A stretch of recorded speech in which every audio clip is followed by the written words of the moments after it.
Good morning student. आज हम कक्षा छठी विषय हिंदी व्याकरण रीडर का हमारा लेसन कंप्लीट हो चुका है।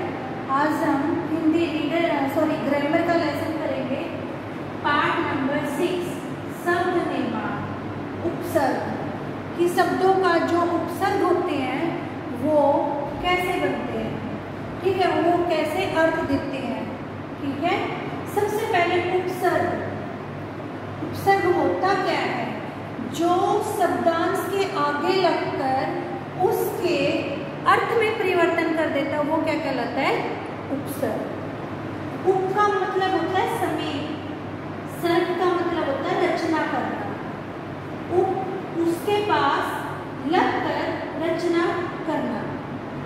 ठीक है, जो शब्दांश शब्दों से पहले लगकर उनके अर्थ बदल देते हैं उन्हें उपसर्ग कहते हैं। जैसे अति, अति पर मतलब अधिक, अत्यधिक, अत्याचार। ठीक है, क्या हुआ उपसर्ग? जो शब्दांश शब्दों से पहले लगकर उनके अर्थ बदल देते हैं उन्हें उपसर्ग कहते हैं। जैसे अति प्लस अधिक, अत्यधिक, अत्याचार। ठीक है, उसके बाद उपसर्गों के भेद। जो हमारे उपसर्ग होते हैं ना वो बहुत सारी भाषाओं में मिलते हैं, जैसे हिंदी में, उर्दू में, संस्कृत में, पंजाबी में। ठीक है, जो हमारे उपसर्ग हैं वो अलग अलग भाषाओं में मिलते हैं। ठीक है, उपसर्ग के भेद, कि उपसर्ग के कितने भेद होते हैं, उसको कितने भागों में बांटा गया है। उपसर्ग को 5 भागों में बांटा गया है। कितने भागों में बांटा गया है? 5 भागों में। फर्स्ट है संस्कृत के सब उपसर्ग जो संस्कृत से हिंदी में लिए जाते हैं। हिंदी के उपसर्ग जो हिंदी में जो के त्यों प्रयोग किए जाते हैं।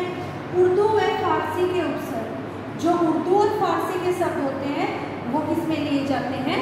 हिंदी में। संस्कृत के अव्यय जो संस्कृत के अव्यय होते हैं वो भी हिंदी में लिए जाते हैं। अंग्रेजी के उपसर्ग, कुछ शब्द ऐसे होते हैं जो अंग्रेजी के होते हैं लेकिन वो हिंदी के अंदर भी सेम यूज होते हैं। ठीक है, ये है हमारा उपसर्ग का चैप्टर। अब क्या करेंगे, हम इसी लेसन को विस्तार से रीड करेंगे। ठीक है,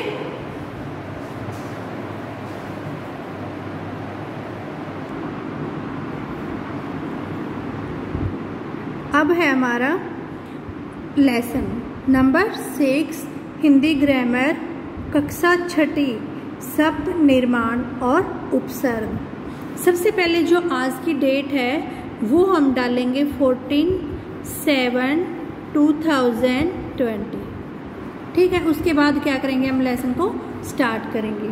उपसर्ग, उप प्लस सर्ग। उप का मतलब होता है समीप और सर्ग का होता है रचना करना। किसी भी शब्द के आगे लग के समीप लग के उसकी रचना करना। जो शब्दांश शब्दों से पहले लगकर उनके अर्थ बदल देते हैं वे उपसर्ग कहलाते हैं। क्या है? जो शब्दांश शब्दों से पहले लगकर उनके अर्थ बदल देते हैं वे उपसर्ग कहलाते हैं। हिंदी भाषा में अनेक भाषाओं के उपसर्ग मिलते हैं।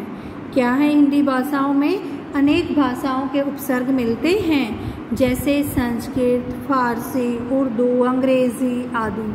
हिंदी में प्रयुक्त होने वाले उपसर्गों की संख्या भी निश्चित नहीं है, कि उनकी संख्या निश्चित नहीं है कि कितने वर्ड किस उपसर्ग के आगे हैं, कि किस भाषा के हैं। उपसर्गों के भेद।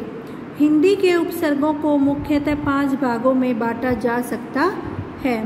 फर्स्ट है संस्कृत के उपसर्ग, सेकंड हिंदी के उपसर्ग, थर्ड उर्दू व फारसी के उपसर्ग, फोर्थ संस्कृत के अव्यय और फिफ्थ अंग्रेजी के उपसर्ग। संस्कृत के उपसर्ग हैं ये इनके अर्थ दिए गए हैं।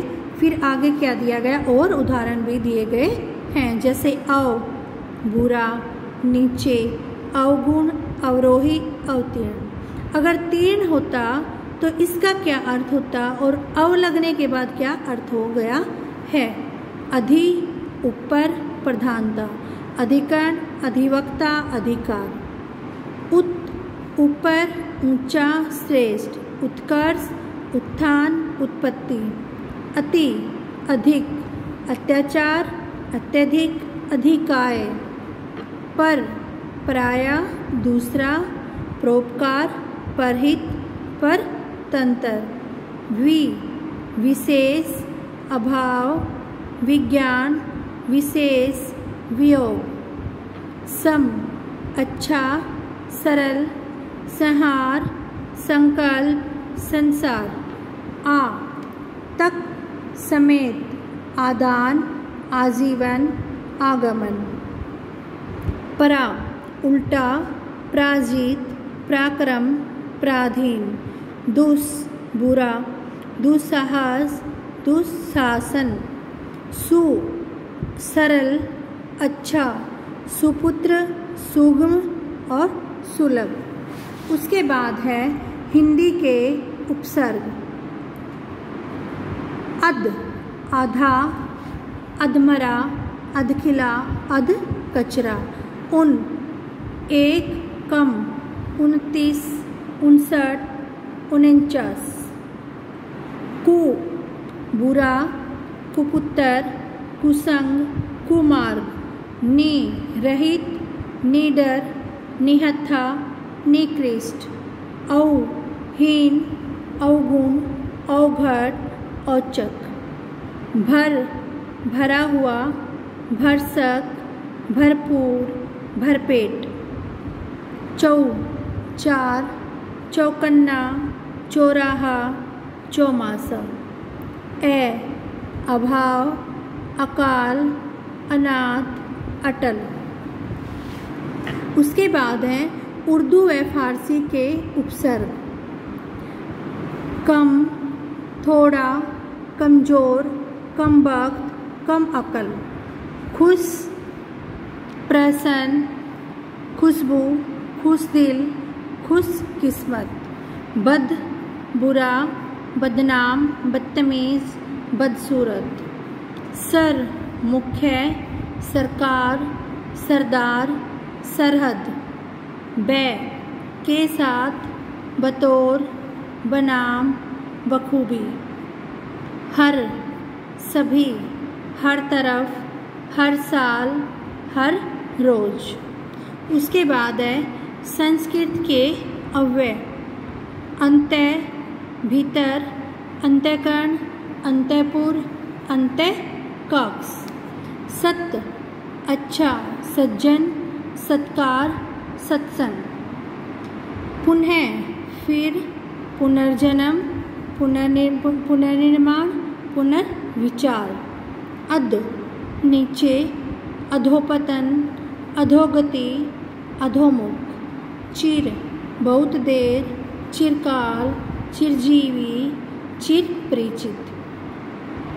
अमा, पास, अमावस्या, अमात्य। ए, अभाव, अलौकिक, अनादि, अमानुषी। अब है अंग्रेजी के उपसर्ग।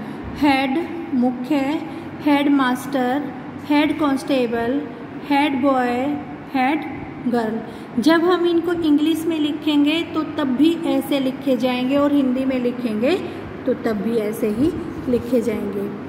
डिप्टी, उप, deputy commissioner, deputy collector, deputy manager.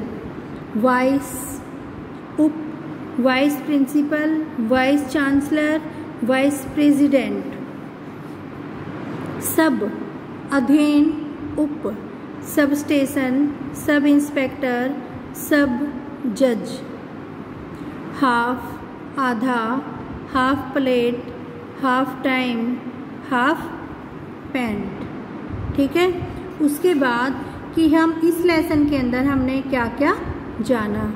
जो शब्दांश शब्दों से पहले लगकर उनका अर्थ बदल देते हैं उन्हें उपसर्ग कहते हैं।